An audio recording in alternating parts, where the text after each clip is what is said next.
Okay, so this session is on spiritual roaming. It's entitled Spiritual Roaming. And we have, let's see, 6 different presentations. And so if I could ask the presenters to keep to within 10 minutes, including myself, because I'm also presenting.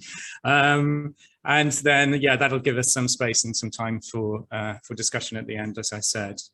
Okay, so I actually see that I am first on the agenda, which is actually good because that's kind of challenging to me to do that. So, so cool. I will just launch off.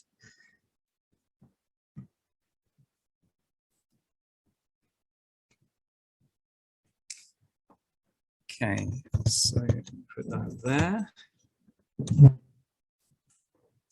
So I had entitled this, sent in my abstract to Tim as Automobile Autoethnography, and I thought that I was going to use the metaphor of the automobile to kind of explore the different themes that I wanted to explore in this. But I found the metaphor really unhelpful as I actually started writing it, and I couldn't really develop it very well. And so it's developed much more around ideas of circles and relationality, okay? And it does actually explore what I wanted to explore, but it explores it through different kinds of metaphors. So I hope you'll excuse the mismatch there between those things. It feels like I am coming full circle. Perhaps that is the nature of the developing or growing self. The conscious-bodied beings that we are never really lose anything. From the moment we emerge in this world, experiences layer upon experience and shape us in particular ways. In the midst of this, our desires form. As we get older, we begin to recognize the familiar shape we have become. Those things that we keep coming back to and seek to work out through the various contexts we habit. That, I think, is what it feels like to be coming full circle. Recently, I've been thinking a lot about relationship and community. We are not isolated, bounded individuals, but that our lives, the lives of humans and other sentient things, merge into one another, crossing the boundaries, sometimes challenging and confronting, sometimes soothing and reassuring, but always crossing this boundary that we sometimes think of as the self. We experience one another in substantial ways. These feelings and experiences have substance and are indicative of something real and something shared. There is a phenomenological truth in these experiences. Most recently, I have been allowing these thoughts and feelings to circulate like a rising cloud of thirsty butterflies onto a debate that has been rumbling away in social anthropology for more than half a decade. This debate is based on the idea, which I totally agree with, that the notion of the person varies cross-culturally. In other words, what it means to be a person in one context is very different from what it means to be a person in another. In the late 1970s and 80s, certain ethnographers built on this insight to argue that in some contexts, namely the areas of India and Melanesia they were studying, the idea of the person that people lived with was more dividual in its orientation than individual. The dividual has certain characteristics, which I won't go into fully here. But broadly speaking, they are conceptualized as standing in contrast to the isolated, bounded individual, which often forms the background assumption of what it means to be a person in many post-industrial Western settings. The dividual, for instance, is often understood to have permeable boundaries and to be constituted in relation with others. Some years ago, when I was moving into anthropological doctoral study, I discovered that this debate about the dividual and the individual had been taken up by a range of anthropologists working on Christianity. Surprisingly to me, the general consensus amongst these anthropologists was that Christianity was associated with individualism. This surprised me because for the previous 14 years, I had been part of an intentional Christian community in the Southern Balkans, which to me had all the characteristics of individuality that these anthropologists described. One of the key aspects of our community, for instance, was a challenging of the notion and practice of acting as bounded, self-orientated individuals, but instead discovering what it meant to live as parts of a larger whole, a body, a community, in relationship. Such a body, the body of Christ as it is conceptualized by Christians, on a local and a larger level, is surely an example of individual relationality. At least that's what it was in my experience. That said, it's never so simple. In 2009, having been part of our spiritual community for 11 years, my wife Rachel and I peeled ourselves away from the heart of our community in Greece in order for me to embark on a master's and doctoral study in Brighton. Although this move was supported by other community members, it was not a path that others would follow. It was a journey unique to us and to what we felt was the right thing to do. More specifically, it was unique to me and to the giftings, interests, and passions that I had. In this sense, you could say that we individuated ourselves through that move, something that became more obvious in the subsequent years. When we returned to the Balkans in 2011-2012 for fieldwork amongst our previous community, it was clear to us from the outset that we would not remain. The visit was temporary. When fieldwork came to an end, we would move on. It is now 10 years since that move, our move back to the UK. And in that time, I have been inhabiting various social and community spaces, primarily infant and primary school playgrounds and the friendships with parents that have grown from that, and the university campus, first as a doctoral student, now as a lecturer in the sociology department where I presently work. But it is only recently, perhaps in the last couple of years, that I have begun to experience, to taste again, the same flavor of community that we experienced in the Balkans. So bringing that sense, I believe, of coming full circle. Let me explain. 15 years ago, when I was at the heart of our small Christian community, I was shaped in a particular way. I lived and breathed a particular phenomenological shape, no doubt formed in line with anthropological and sociological wisdom by the context in which I was living. As I explore in my ethnography, Dave and Lynn, the leaders of our spiritual community, and as it happens, Rachel's parents, also lived with a phenomenological shape that set the tone for our community as a whole. As I've written about elsewhere, that shape is perhaps best expressed through the metaphor of the open circle. In other words, Dave and Lynn lived with a core, fundamental, embodied notion of openness on a number of different levels. Firstly, they lived with a notion of open community, expressed through the idea and practice of inviting people, pretty much any people from many different backgrounds, to meet and sometimes to eat with us around our table. As Dave once said, reopening his childhood working class experiences of community, the door was always open and people were always welcome to come in. Secondly, there was the level of the person or the self in relation with others. Dave and Lynn believed at a core fundamental and embodied level that the self should be relationally open to others and is never beyond challenge. Living as an open circle means that you are incomplete without others.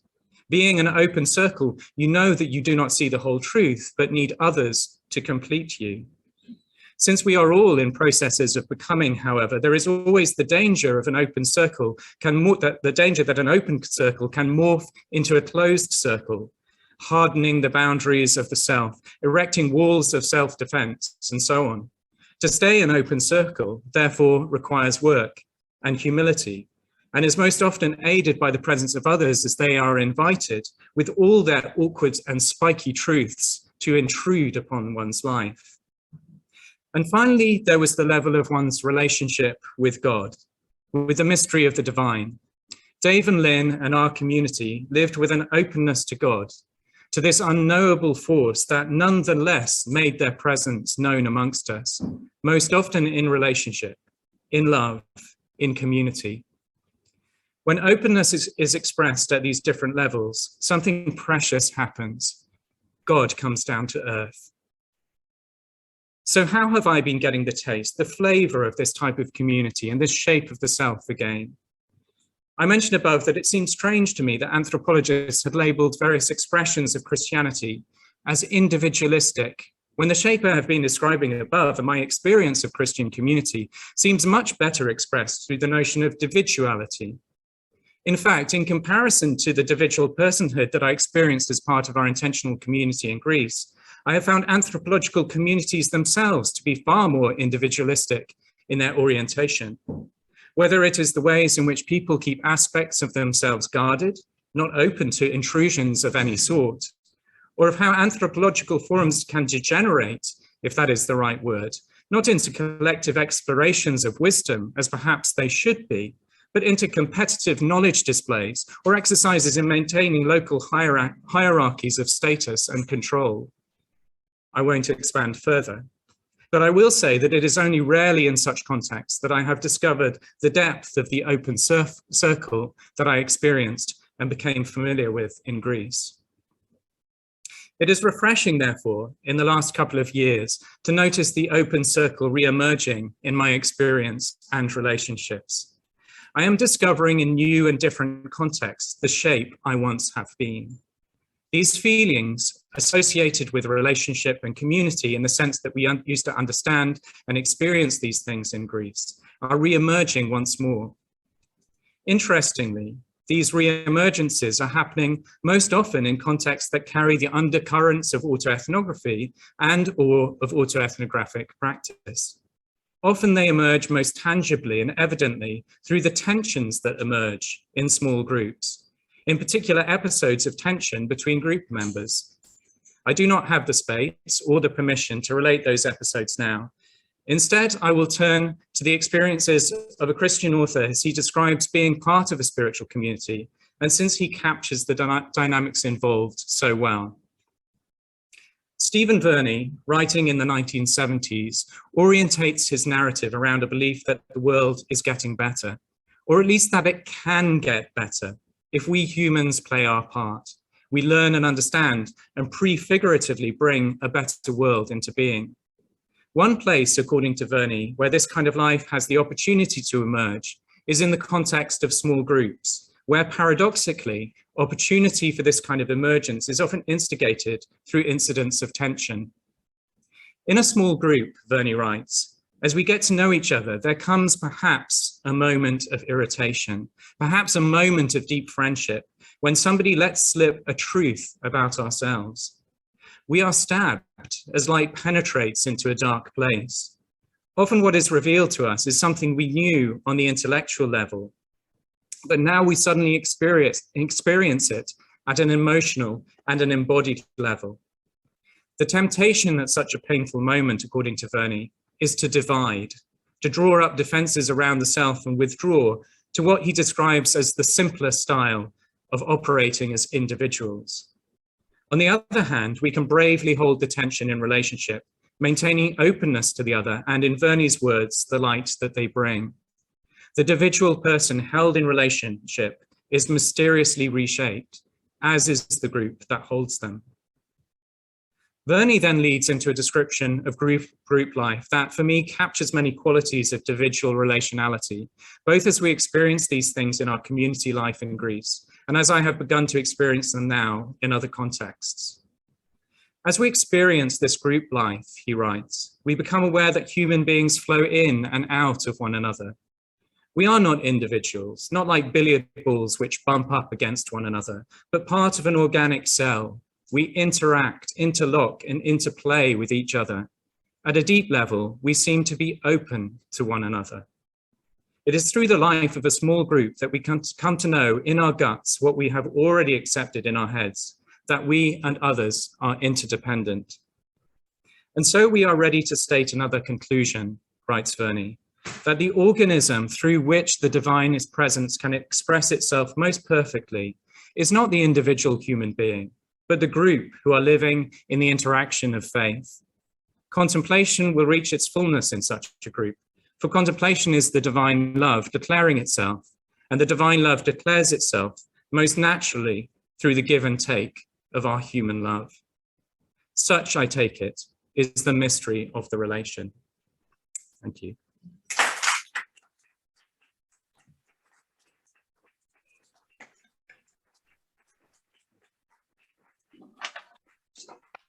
So I'm going to hand it over to Kevin, who I believe is online. Hi, Kevin. Okay, great. And so, yeah, hand over to you, and with the title Roaming Between Heaven and Earth. Thank you very much. If I suddenly drop out, it's not divine judgment. It's that we are in the middle of a storm here on the Clean Peninsula. So I will go as long as I can within my 10 minutes that I've been allotted. The only figure described as roaming between heaven and earth in the Judeo-Christian scriptures is, of course, Seton. So therefore, to describe, use that title to describe the work of an Anglican cleric might seem slightly odd, but oftentimes I do find that I am doing just that, in that I'm holding together so many things. On any one given day, for example, I will break bread, whether that's liturgically in a Christian community, or by feasting with people as we celebrate together.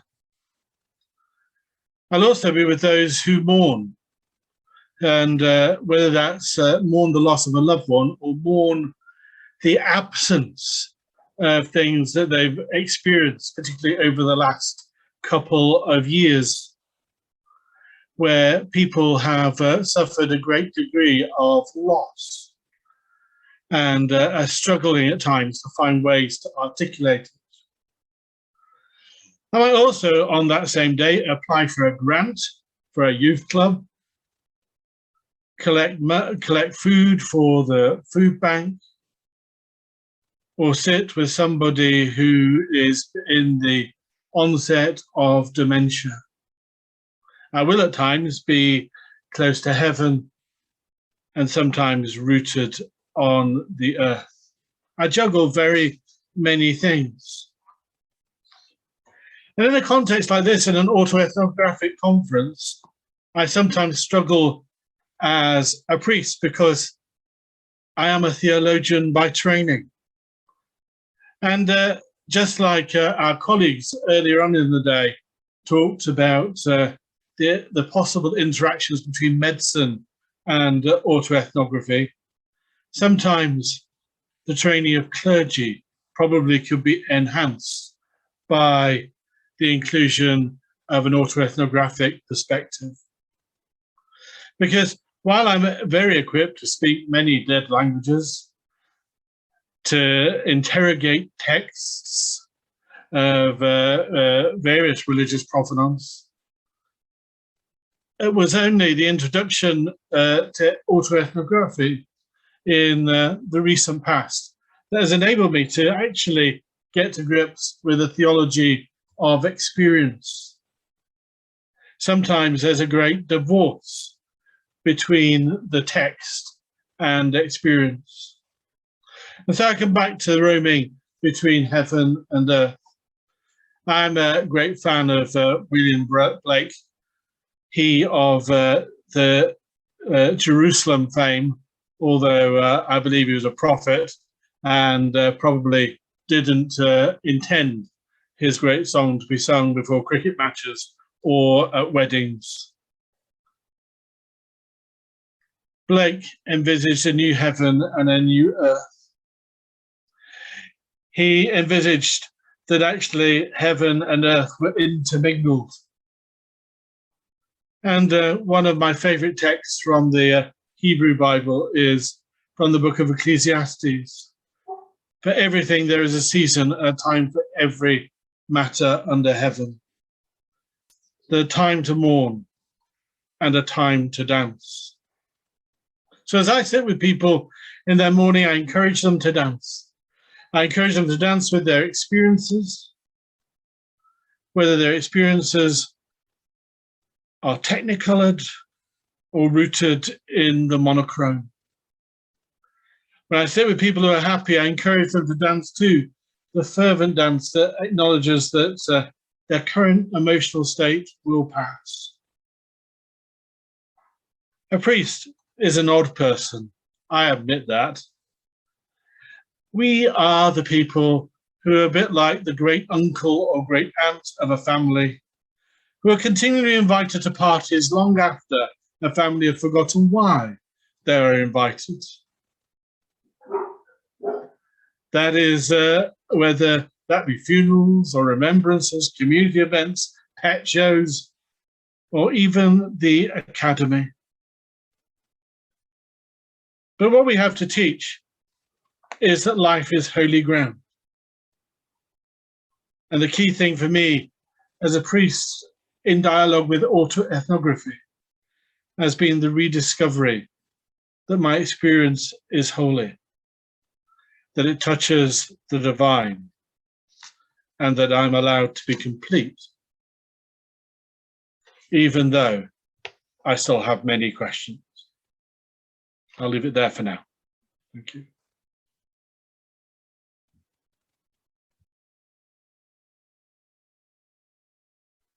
Thank you, Kevin. That was beautiful. Okay, so we have Peter Hone, who's in the room with us here, and whose presentation is entitled A Roadmap for the Transition from Education to Employment and Beyond. Thank you.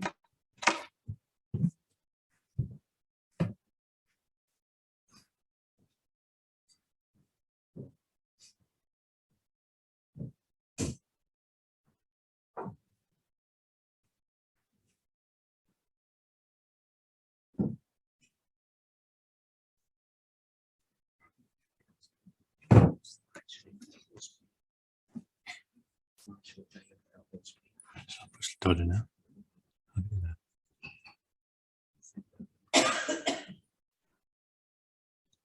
And then, okay, thank you. Yeah, okay. That is, I'm not really an academic, to be fair. This is very new to me and quite nervous. And although I do speak in my job,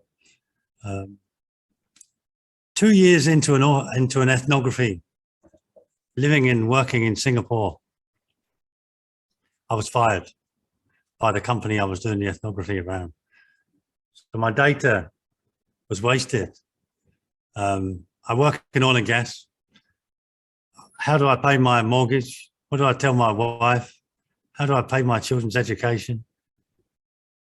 How do I get another job? I'm 58 years of age, living in the most expensive city in the world. What do I do now?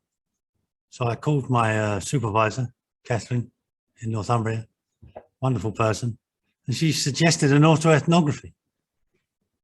And I thought to myself, is that a new way to pay my mortgage? Or is that a new way to get a job? To get a job as an old person? What is an autoethnography? I thought to myself, I had no idea what she was talking about. And then she sent a big list of reading material, as academics generally do, throw-ups. And I read it and I thought, yeah, okay, this is kind of, I could live with this. It didn't pay my mortgage, I later found out. But I took this leap of faith. And just to let other people know, I was speaking to I can't remember her name now, Grayson. I'm in recovery. I'm a recovering alcoholic and addict. I've got nearly 34 years of sobriety. So my life is kind of cool, right? To be sober and clean and wake up in a dry bed. It's kind of cool with me. And I've got no fear of delving into my past and using it to help other people. That's part of my life. So we looked at this autoethnography, and I couldn't use the data from the other company because they were a bit angry because we finished on not so friendly terms. So to use it would have been dodgy, right? In academic terms, probably not a good idea. And so I decided to use autoethnography and split it into 4 sections. So I divided my life into 4 parts. The boy, roaming around, minimal control, asking the questions, getting the answers, and I've got some vignettes in there, not quite finished yet, but there's one of when I was a boy, well, there's half a dozen. But in particular, there's one as a boy running through the park with no fear, no jealousy, no anger, no bitterness, no resentment. None of that shit that you pick up in your later life. Free, roaming around. And then there's a section about the worker, entry to the labour market as a new worker, which is the next phase of my life, from the boy to the man. And then the next section is the manager, where I believe I know it all. I believe I know it all, and I believe that other managers also know it all, which is where I started my re-education, because I found out within 6 weeks, nobody knew what they were doing. All the managers were winging it. And I thought, how do I do it? I can't wing it. I'm not very good at winging it. So I went back to school and got a degree in business and MBA, and hence on this DBA path. And then there's a mature student, right? You know, that guy that goes to university and is the oldest person in the class. In Asia, I live in Singapore with the white face, Angmo, they call it. Look at Angmo in the corner. He's very old, that man. And that's where we are, right? So the way my research is laid out now is, you can see the title actually at the beginning is not the title that was read out, because I'm very unstructured, change things willy-nilly and frequently chat, and annoy my supervisors greatly. So I have an introduction and a literature review. There is now 2 literature reviews, one on culture, because I'm obsessed with Mary Douglas and anthropology and anthropological studies with a good group, and I will try and fit that into my research. The Auto-ethnography, the journey, which I call the journey of them 4 sections, and then a discussion and conclusion. So the vignettes, I've got one sample here. It's this very short presentation. As a boy, my parents divorced. My mother left Christmas time, 1975, left my father with 3 children to go off with one of her boyfriends and start a new life for herself. Cool, right? If you can. 24th of December, 1975. Knock at the door. 3 social workers from Cambridgeshire social work department came to our door. Me and my 2 sisters, I'm the eldest. I've got a younger sister and the youngest Denise. We've come to ask you where you want to live. What sort of question is that? I'm living here. They took me alone and questioned me, where do you want to live? Why do you not want to live with your mother? All these questions. Then they took me and my younger sister Dawn and did the same, probably to check if we were lying or something. Then they took the 3 of us and did the same thing again. Then they took the 2 girls. Then they took them individually, and I thought, looking back in hindsight, I can see the hierarchical behaviour and the processes they have. We must tick these boxes, sir. I'm 11. I don't care about your boxes. So after all these questions, you know, looking back, and I had a conversation. One of the reasons I'm in the UK now is to discuss these situations and some of these vignettes with my working colleagues and my sisters and my mother, who is still around. My father is not. I asked my sisters, do you remember this? She said, yes, what a strange Christmas present to have these social workers doing their job on Christmas Eve. Now it would never happen, right? So after all the questions, they said to us, it's good you chose to live with your father. You cannot live with your mother anyway. And I thought, why did you ask all those questions? What a strange behaviour. You know, at the age of 10, I didn't know, 11, I didn't know what they were talking about. So they said, actually, you can visit your mother tomorrow for 2 hours. And that's what we did. We went to my mother's house, temporary residence, wherever she was living. And we were there for 2 hours. And I will use these small vignettes. There's one of them, like I said, as a young boy, skipping through the park. The police were looking for me in London. My sister was looking for me. My dad was looking for me. My mum was looking for me. I was with the ball, kicking through the park. I had no fear, no jealousy, nothing. No one's going to get me. I'm cool. The whole of the rest of the people were looking. Eventually they found me, of course, because I'm here today, right? And I'll use these vignettes to look at the cultural behaviour of different people in that grid group. Hopefully it might be, or the one I saw yesterday, before and after, which was kind of impressive.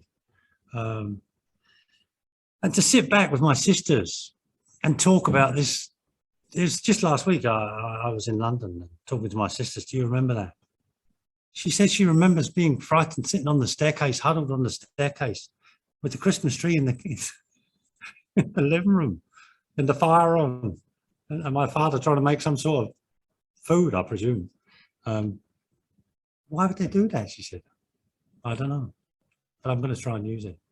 And that's where I am today. I'm learning. My mind's been totally blown away with some of these people talking yesterday and today. Really, really quite impressive. I was narrow. I was talking to Grace and I was incredibly narrow. I was a racist. I was homophobic. This is a totally different person sitting here today, but only helped by out there, not from in here, from out there. Thanks very much. Thank you.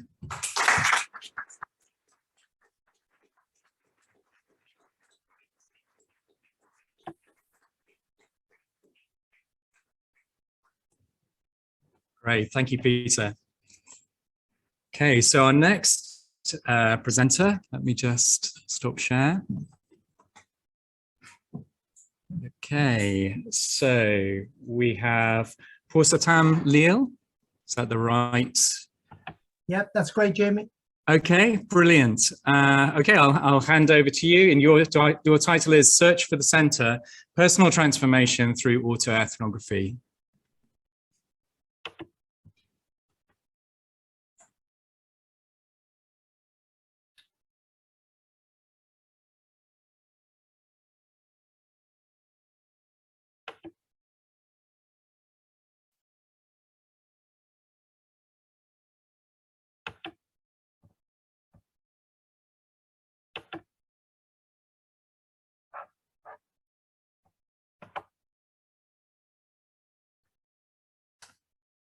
Okay, can everybody see the slideshow?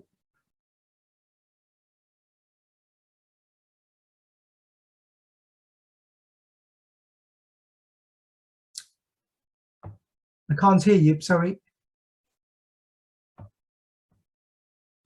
Yes.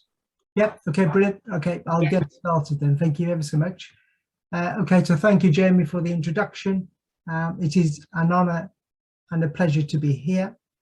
I've titled my brief presentation, Search for the Centre, Personal Transformation Through Autoethnography. Over these past 2 days, we have repeatedly heard from fellow autoethnographers who felt it necessary to try and articulate their autoethnographic process towards answering research questions.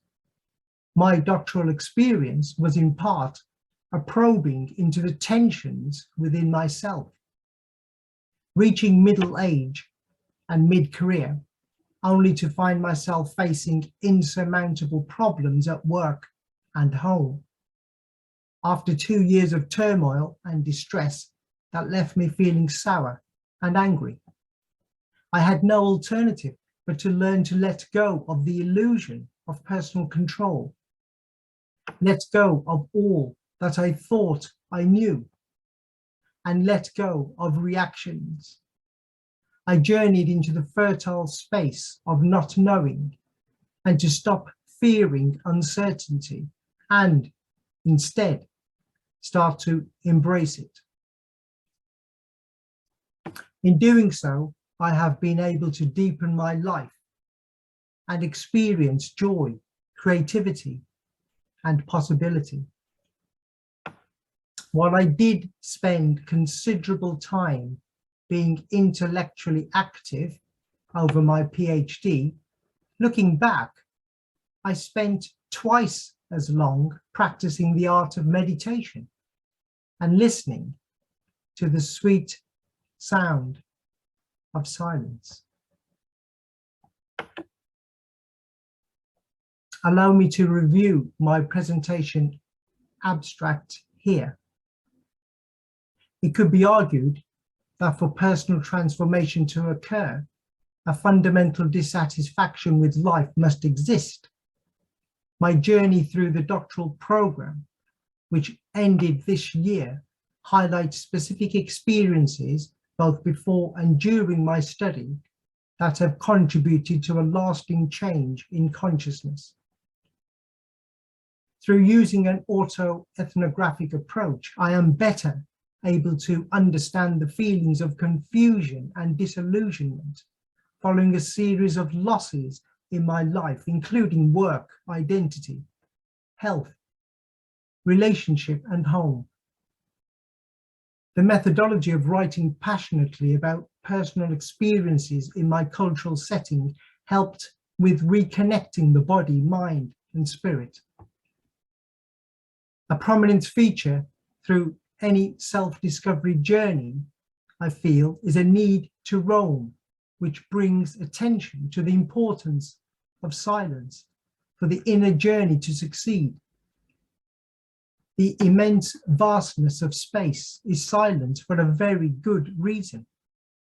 Silence becomes the alchemical vessel with the power to bring the new into being, promote inner trust, give rest, and allow listening. Soul is the manifestation of silence and is at the core. The realization of who I am, my purpose in life, and how my existence affects the world is the story silence has told.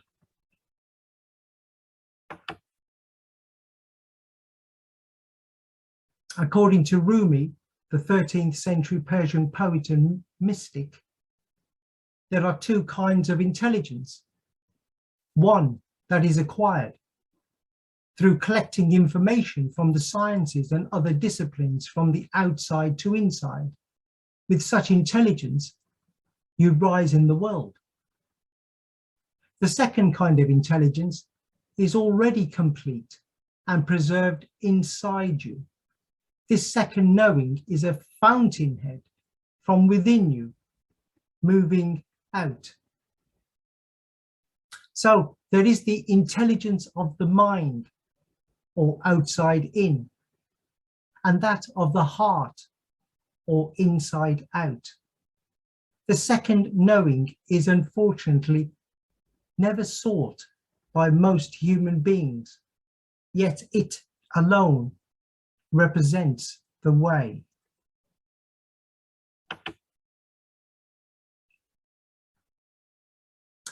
For the purpose of understanding each person's individuality, Osho provides a map. When the body functions spontaneously, that is called instinct. Instinct is deeper than intellect. When the soul functions spontaneously, that is called intuition. Intuition is higher than intellect. Both are beyond the intellect. Intellect never functions spontaneously. Human societies have become separated from nature and evolved to only value the intellect, the most superficial part. So our lives with others in this world become merely functional and mundane. In fact, I would go further and posit that though the intellect has its use, human intellect without the balancing effects of instinct and intuition has created immense troubles in the world.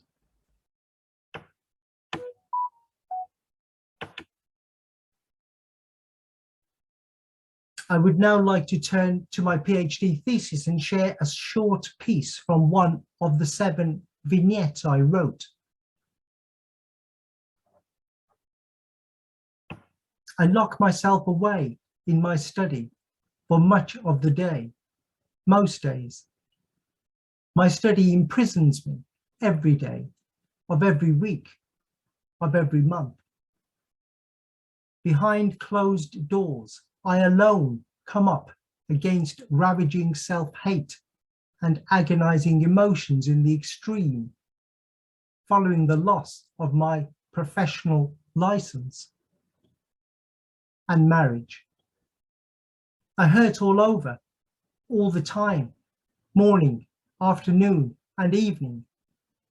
I hurt at night, in my sleep, and in my dreams. I have a choice to make. I can choose to live with this gaping wound, or alternatively, to attain freedom by extinguishing this life and all the pain it clings to. My disconnection is almost complete.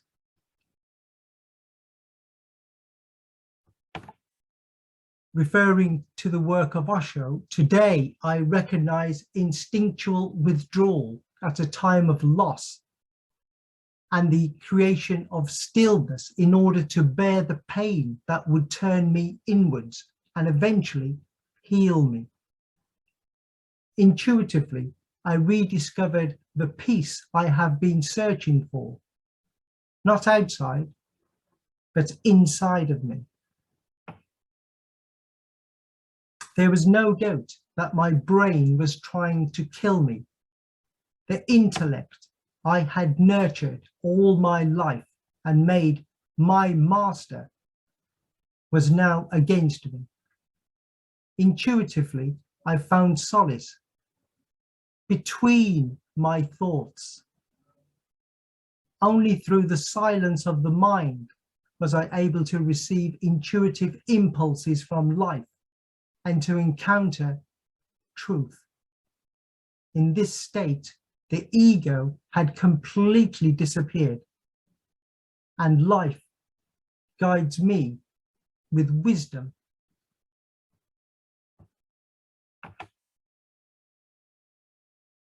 The word silence comes from the Latin word silens, meaning to be still, quiet, or at rest. In this presentation, the silence I am concerned about is the silence that enhances concentration, promotes meditation, and allows us to be in touch with our inner. Autoethnographers are well placed to enjoy the powers of silence.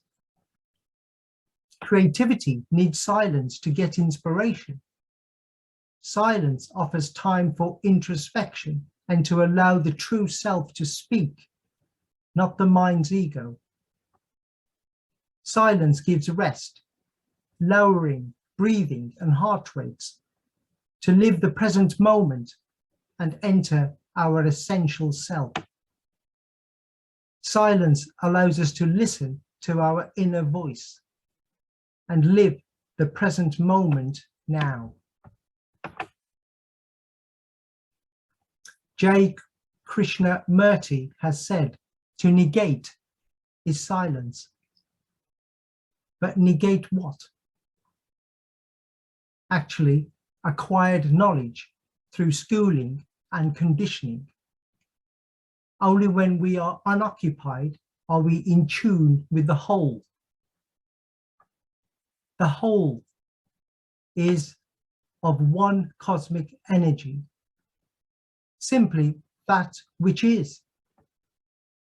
Truth consists of oneness or integration. To meditate is to enter pure space, the state of not knowing, emptiness, beyond beliefs, towards undistorted truth.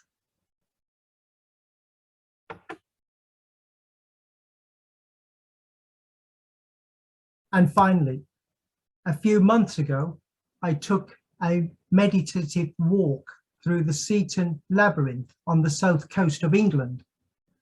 The walk was just over a quarter of a mile and took about 40 minutes. Psychologists see this ancient and universal symbol as an expression of the search for the center. Thank you for listening.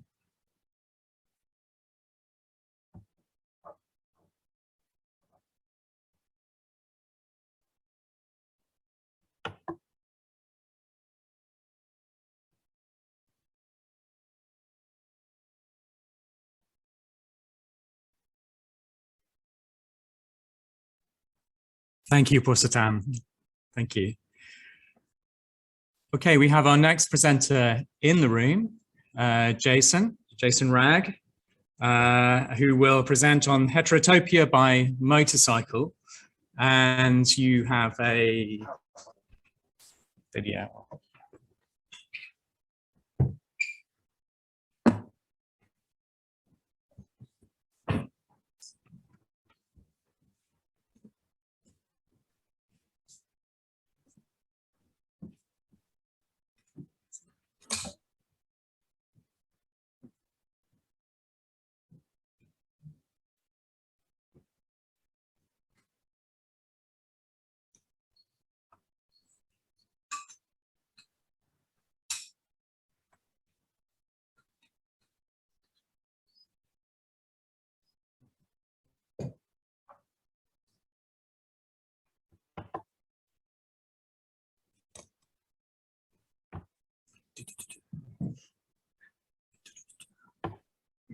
This is where I find the file that's wrong. So we need to share the screen as well. You're going to speak from. Yeah. Just need to make sure it's there. Okay. Is that looking like the right one? Yeah, it is. Yeah. Okay. So sorry, I'm just taking it. Should I do it on that one? Yeah. I'll put it in presentation mode.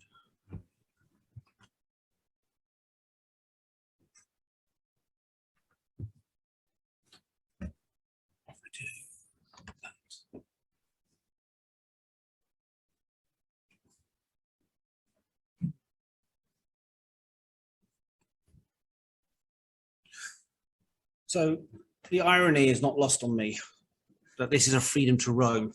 And for someone who roams when he talks and teaches, having to be sat still in front of this screen is a major, major challenge for me. Okay, so I want to start with a bit of 10th century Icelandic saga. I have provided translation. Helsveg, he is called, who sits at heaven's end, a giant in eagle shape. From his wings, it is said, the winds blow over all men. And sorry, can I just stop you for a minute? It doesn't seem to be coming through to the people. right, and if I do a stop share, and then do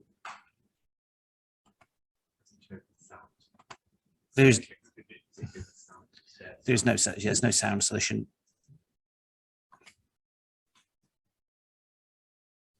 Okay. Yep. That's it. And the wind, it blew, and the wind, it got me. So as I lie there on the ground, first thing I do is check that right foot, wiggle my toes, I can feel it. Left foot, yeah, it's good. Knees, fine. Hips don't creak any more than they usually do, that's fine. Back, shoulders, elbows, hands, fingers. Here comes the big one. Can I move my neck? Yeah, I'm all right. And the next thing I do is laugh, absolutely laugh. And that's because I came on this expedition to feel alive. And I feel alive right now because I am. And the very next thing is, oh, this is going to be good for the PhD. But let me tell you how I got there to start with. So this presentation is Heterotopia by motorcycle, and it fits within my PhD, which is about solo adventure travel by motorcycle. And it looks at anthropologically why we seek out adventure, risk, and dangers. And it's autoethnographic and exploring why I seek out these behaviors. This picture is not edited. It's an absolute moment of bliss, and it centers me, and it makes me realize why I'm out here or out there doing that. So my work really focuses on fieldwork data. Phenomenologically, I'm out there experiencing it. And I start with field notes, and I'm constantly making notes, and I'm revisiting my notes and constantly having ideas and moving back and forth. And I take those notes with fieldwork data, photographs, which there was a really good discussion yesterday about how do we analyze our stuff. for me, the analysis starts in the field because I'm already choosing what to take photos of. I'm already choosing what to record in my journal. That analysis has already started for me. And I take these things and I group them together and I start to write a story about my experiences. And then from that story, I write a script. And then I use stick men, draw some really bad pictures and work with an artist. So I design and write a comic book, and then by working with an artist, it works like a critical friend, and it allows me to revisit. And sometimes he'll say to me, I don't understand what you're saying here, what you're trying to do. I've not told a good enough story, so I have to go back into the data. Sometimes I'll ask him, I'm trying to get this concept across, what's the best way? He'll give me some options, and I'll look at my data and go, actually, this is the way that I want to tell. So I use writing and co-producing comics as a way to analyze and produce my data. The reason why is the use of comics offers new pedagogical roads. I don't see the point in doing research and writing something if nobody's going to engage with it. So I want to make this as accessible as possible. The graphic novel offers opportunity for far more useful to present data to a wider audience. And Nick Suzens, who actually wrote his entire thesis as a comic book, Unflattening, which is incredible, argues that by working in these spatial visual ways with verbal facilitates a whole new way of thinking. And for me, traveling is a really dynamic thing, and I don't have the skills to write narrative stories in word form and literal form, but I tell a good story and I can work well with somebody to write a comic. So what's it all about? So Michael Foucault argues about, in the mirror, I see myself there where I am not, in an unreal virtual space that opens up behind the surface. I am over there where I am not, a sort of shadow that gives me own visibility to myself, that enables me to see myself there where I am absent. And this is what heterotopic spaces allow us. They are different to everyday society. They allow us to see ourselves in different ways, in different forms, and actually give us the space to break free from the confines of the everyday normal world. He doesn't actually talk very much. He only writes one paper about it, but he does give us some hints and tips. The words Heterotopia is other world, or in this case, other place, spaces outside the norm of society. They are real places, and he actually compares them with utopias, where utopias are imagined idealistic places that we strive for, where heterotopias are real places that exist that allow utopias to actually be. There are worlds within worlds, and they can be layered, as I'll demonstrate. They can be worlds within worlds within worlds within worlds, or a dream within a dream within a dream. They somehow mirror and at the same time distort, unsettle, or invert other spaces or everyday spaces. They can be contradictory and transforming, and they are a discursive space. And he provides us with 6 principles. And I'm going to demonstrate how my recent fieldwork to Iceland demonstrates these 6 principles. I actually only returned last Monday. So you're getting some raw, I'm making this up as I go along, flying by the seat of my pants because I'm still not quite sure what to make of it all. So his first principle is that there is probably not a single culture in the world that fails to constitute heterotopias, and we can find them in different ways. For me, it was the Roads of Iceland. Now, the term road is very loose for these. They are a series of stakes in the ground that indicate where it might be safe to travel, maybe. And these are ancient routes. The F-35, which you can see on the left-hand side, was used by Vikings to travel from the north to the south.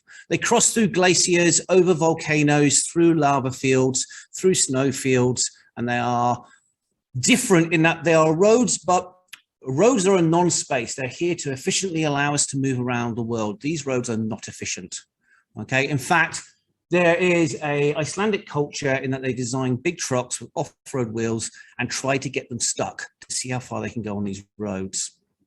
So this is my heterotopic space that I wish to explore. The second principle is that society, as history unfolds, can make an existing heterotopia function in very different fashions. And this was a comic that I produced for a journal article showing ancient Wales and the Sar Helen road through Wales, which was a Roman road. And it was initially built for efficient transportation of troops through Wales. And Roman road technology was far advanced, that even when all the other technology had fallen apart, the roads still exist. But they've decayed, and now they offer a different way to explore the countryside. And some of them are still legal byways that you can drive motor vehicles down, but no normal motor vehicle will do them. You need specific types of motorcycle. So have changed from efficient use of military to giving us challenging, adventurous routes that we can take in the wild country. And yes, Wales is still a wild country. Third principle is that heterotopia is capable of juxtaposing in a single real place several spaces, several sites that are in themselves incompatible. So with the third, sorry, I'll go back one there. Adventure tourism and adventure travel. Adventure tourism is a juxtaposition because I'm going to give you a venture where danger is every corner, but don't worry, you're safe. Well, hang on, which are those? And I had this problem with my university. I want to go on an adventurous journey. Are you going to be safe? Kind of. Can you do this without doing the journey? Can I have an adventurous journey without going on the journey? So 46-page risk assessment later, I'm on my journey. So it juxtaposed this idea of being safe and having adventures. The fourth principle is that they offer slices in time, to which to say they're open onto what might be termed, for the sake of symmetry, heterochroneries. I'm going to show you a picture that was taken at 11:30 at night. My time in Iceland consisted of 20 hours of daylight every day. And when I say daylight, the 2 hours was kind of dusky. This brought all sorts of challenges. It rewrote the way that I operated. No longer was I destined to get up at 6 o'clock, go for my run, have my breakfast, get ready for work, check my emails. Now I got up when I wanted to get up. I had food when I wanted to have food. I traveled until I didn't want to travel anymore. And then I set up camp and went to bed. And it was a very liberating way to travel. I mean, there were some complexities. Having a tent with a bright yellow inside did not work in the daylight. And I can't sleep with sleep masks. And I found that sleep came in waves. You had one day of bad sleep, and then you were so tired the next day, you just fell asleep. And then because you've had sleep, the next day you wouldn't fall asleep. And it just came in waves, but it just became the norm. Fifth principle is that heterotopias always presuppose a system of opening and closing that isolates them and makes them penetrable. Some of these roads were barely a set of tracks in the sand. Access to them, you needed a particular type of vehicle, particular type of skill set, and a slight insanity or madness to attempt these things in the first place did help. And this is where I started to explore and really become autoethnographic. Why did I seek out these things? I am a former soldier, and I didn't just join the military. I joined the parachute regiment, which was supposed to be a tougher part of the military. I then joined the recce platoons, which was supposed to be a tougher part of the parachute regiment. I'm always seeking out this next thing. And with that came some uncomfortable discussions with myself about toxic masculinities and the need to cover myself in glory and to be superior in my own things. And that became uncomfortable. And actually, this is a picture riding up to a volcano where I got snowed in for 2 days. And I thought, this is great. I've just had some really negative thoughts, and now I'm snowed in for 2 days to write about them. And it was quite therapeutic, if I'm honest. And then the sixth and final principle is that heterotopias is that they have a function in relation to all of the space remains. And this was something that came right towards the end. Being on the motorcycle was being in a heterotopic space. The motorcycle in itself was very different. Cars are safe, relatively speaking. They cover you in steel and glass. They give you suspension that removes the bumps of the road. If you get hot, you turn the aircon a little bit colder. If you get cold, you turn the heating on a little bit more. On a motorcycle, if it's raining, you're wet. And out of my 32 days on this trip, it rained for 28 of them. I can promise you, I got wet. So the motorcycle in itself allows me to experience the world differently. Every little bump, every little negotiation. I can't just ride along the road. I actually have to pick my route along the road. Sand, gravel, snow, everything reacts differently. But I'm very much part of that environment. I can feel the cold air. I can feel the pressure changing and that the weather front is about to shift and change. And I'm approachable to the locals. I'm not separate to them. They want to come and talk to me. They want to have a discussion. I had a UK number plate in Iceland. That's a rare thing. People wanted to come and ask me questions.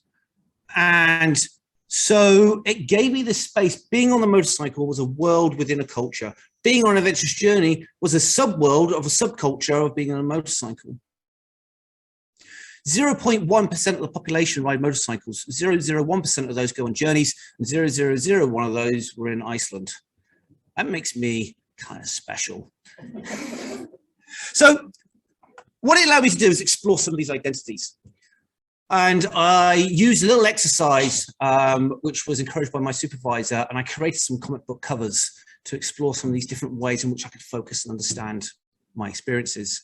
And this is me as the researcher, very much about processes. I'm wearing a riding suit as a metaphoric hat tip to how we do things properly. And autoethnography is not doing things properly. So yes, I want some of that.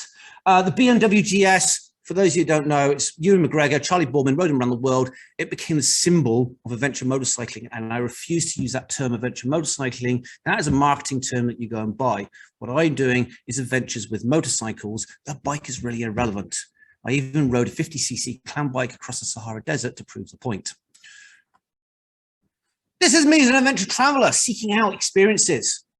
This is the new me that wants to go out there. I kind of don't even understand borders and country. There are arbitrary lines that somebody with power decided to draw. Like, there's so much an outdated thought. Surely we can move on, which, by the way, doesn't sit comfortably with someone who served their country and went to war for their country. So I've defended the thing that I don't understand, which causes me headaches at night. Yeah, I'm wrapping up. This is me as the expedition leader, about purposes, and finally, this emerging idea of a pilgrim. I am a practicing heathen, particularly Asthru, and so going to Iceland was a pilgrimage back to those ways of thinking. And pilgrimage involves pain and suffering and moments of bliss, but also a sense of communitas. These are other riders that were in Iceland at the same time. I never met them, but here we all are waiting for a ferry, sharing our experiences. That sense of shared experience through intense, even though we'd all had our own journeys, and we were sharing narratives, and there was no judgment, just that idea.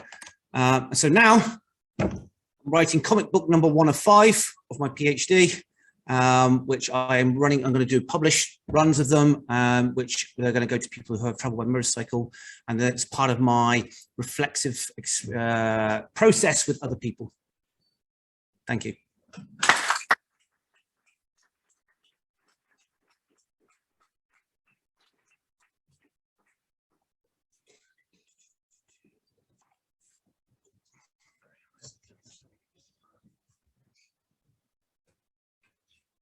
Great, thank you, Jason.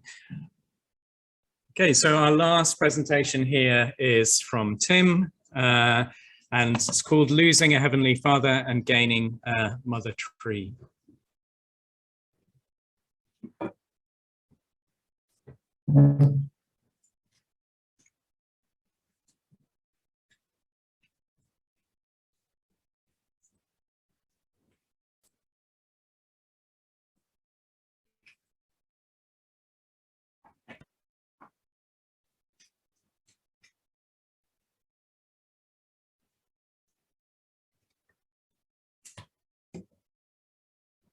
Last night, my dad said to me, I only ever had one granddad, meaning the one who lived in Germany and he only saw a few times. A Catholic patriarch who had many grandchildren and children and kept a pig in his cellar, who had fought for Kaiser Bill and whom my granddad seemed distant from. Dad's other granddad had been taken away from him by a second wife who wanted nothing to do with the daughter of the first marriage. My paternal grandmother was sent away to live with her grandmother. I speculate that Dad found the expanded family of a church comforting, transplanting, but with the mycorrhizal connection of prayer and song and sandwiches and tea and boys' brigade and coffee shops and all the rest, connected to the old growth of the church, growing down nourishment that was thriving. My dad is making a family tree. He brings photos of the family in her couple from visits in the 50s or 60s, a few other photos, one of Grandad in his Vermacht uniform, with a few other young lads and an officer perhaps. They were around a field gun. Dad makes swift mention of this photo, then hurriedly produces a photo of my smiling grandfather in a paper crown. That's Grandad, he says emphatically, and I think you're right, absolutely. Christmas was his thing, and Sunday lunches. But he looks happy in the first photo too. I am Timothy, the son of Paul. I'm looking for Paul, the father of Tim. He's looking for Harry, the uncle of Paul. I think we both would have liked some more of Carl, the father of Paul, the grandfather of Tim. But there's not much to be gained from regret. Harry's asked for a letter. He must be mid to late 80s, we think. Time's running short, a last chance maybe. I've been going to visit the folks more often. I perhaps have the same thoughts. A chain of estranged men. Maybe now then. Come walk with me. If I could do so, I'd give you a list of required listening to accompany you on this journey. I would pack you fern with Richard Holloway, Robin Wall, Kimmerer, Suzanne Samard, Anna Lone Hobbs, Singh, Jeremy Lent, Will Storr, Donna Haraway and Ursula Le Guin. Out of the front door, turn right, and then round the corner from Windsor Close down Wharton Avenue, past the hazel tree. At the end of the street you come to Groville Road. This is where I grew up. If you turn right and proceed down the road past the old post office across the end of Neville Avenue, then Copeman Avenue, passing the bike shop, you'll eventually arrive at number 63. That's where it all started.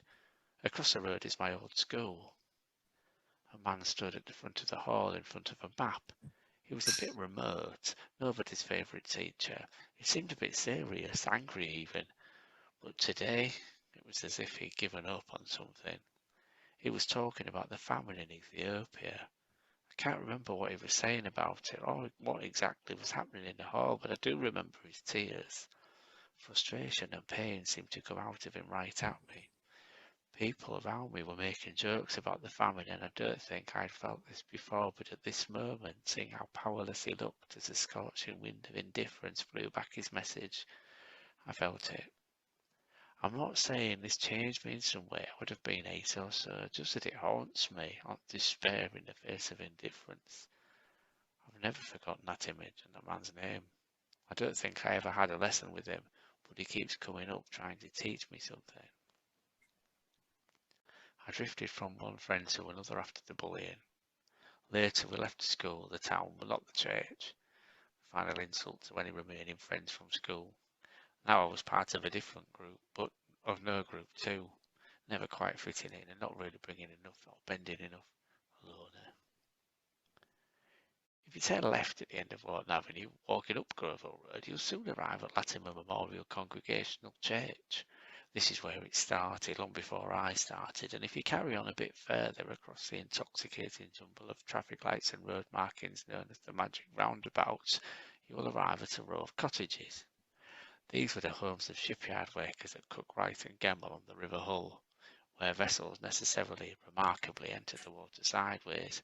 Here is where the story of my family and its entanglement with nonconformist Protestantism began. We don't have time for all that here, but it's worth a mention, as this church is the old growth into which my dad transplanted himself. Now let's walk back to the church and take a look at it close up. Here on the bricks we can see letters. These are the initials of those people who pledged monies to help build the church. Here is MS, most likely my grandma. Here is her father, CS, and her mother, AS. My dad was one of a couple of lay preachers who spoke with a local brogue, although my dad's is, like mine, a bit weird. Almost like we're overcompensating for a lack of certainty in our voice. Dad always seemed to be very comfortable in the pulpit, though. He would lay into the next instalment of Psalm 119, a notoriously long chapter which youthful zeal had led him to take to task a verse at a time, and which later he doggedly pursued with the dedication of someone who holds to the phrase, "In your bed."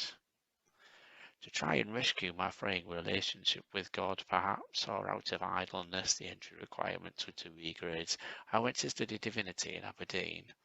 The disappointment in Mr. Greenwood's voice when I told him I was off to study divinity indicated, I think, that would end badly.